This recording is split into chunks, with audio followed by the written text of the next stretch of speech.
the amount of time it took for me to just clap, a life-altering event can happen. And that's what happened to me.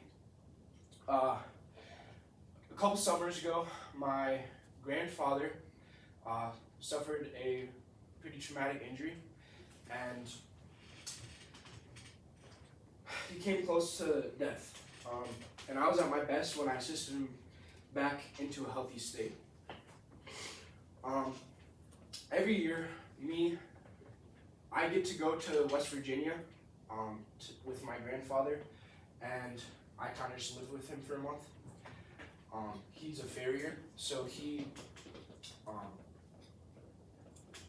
shoes horses and trims their hooves and just deals with them a lot. And with that, he also owns a couple horses. So, one summer night, July 11th, 2023, at 6:30 p.m., I asked my grandfather if we could go for a little ride in the woods. So, obviously he said yes because he loves horses. We go down to the barn, we gather the horses, brush them, put blankets on them, and then we put the saddles on and then bridles. We hop on and we start riding. We go into the woods, we cross the river, go up a mountain, come back, let the horses get a little water, and we are sitting there letting the horses rest a little bit because they're a little overworked. And suddenly I hear a "Nurr!" and then a thump. And I look to my right, and my grandfather has hit his head. He landed on his head and his shoulder kind of like this.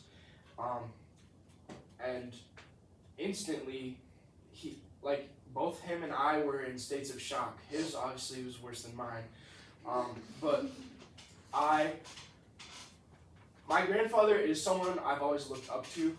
He's a very tough guy, and seeing him in that vulnerable of a state kind of made me have to flip a switch internally. I was kind of just having fun, lollygagging a little bit, and then that happened, and I realized, okay, I have to kind of man up right now.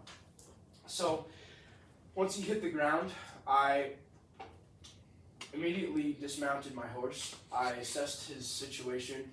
He was curled up in a ball on the ground, wincing, couldn't breathe, basically. So I kind of just realized I had to take his horse and my horse back to the barn, undress them, and come back. So I did that. On the way there, I had one horse in each hand, and I was sprinting.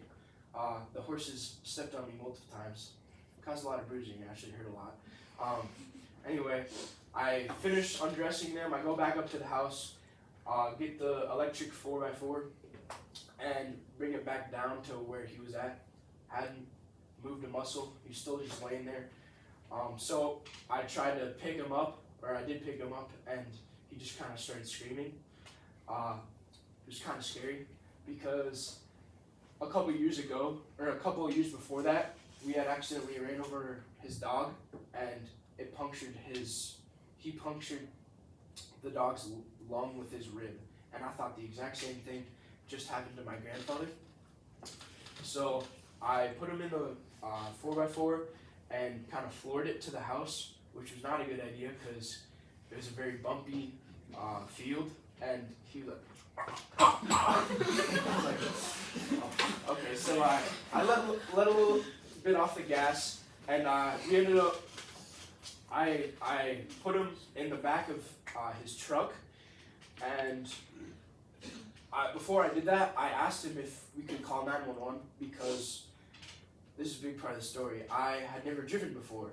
I was, I think, 13 or 14 at the time, and if you know anything about West Virginia, the roads are very curvy, very windy, and hard to maneuver. So I didn't really want to drive, and I was going to ask him to drive, but yeah. So anyway, he said no, he wouldn't drive, and 911 is too expensive, right?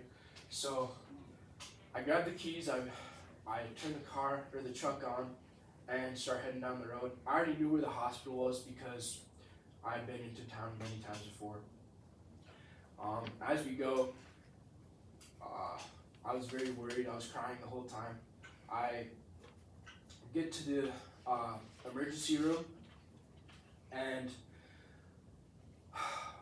it took them 30 minutes to bring a doctor out, which made me very angry because I didn't know, my grandpa was like literally dying in front of my eyes, and I was holding him because he couldn't move. So anyway, eventually we got into the ER. They pumped him full of drugs and tried to get him into an X-ray machine, but he couldn't like lay down at all. So we had to like have a mobile X-ray machine. It was weird, but anyway, he ended up being diagnosed with bruised ribs, broken collarbone, and the collarbone broke in 2 pieces. So there was a piece of collarbone floating in him, which was really scary because it could have like touched his heart or something, or punctured his lungs. And then a mild concussion as well. My grandma at this time was in Ocean City, Maryland, so she wasn't able to help for a couple of days before she got back. So when we got home, I kind of had to take care of him a lot. I like cooked for him, I cleaned the house, took care of the dogs and the horses and everything. But yeah, that's just a story of a time where I was at my best in the hot and humid summer of 2023 when my grandfather suffered a very tragic injury. So yeah, my name is Deagan W, and that was the time I was at my best.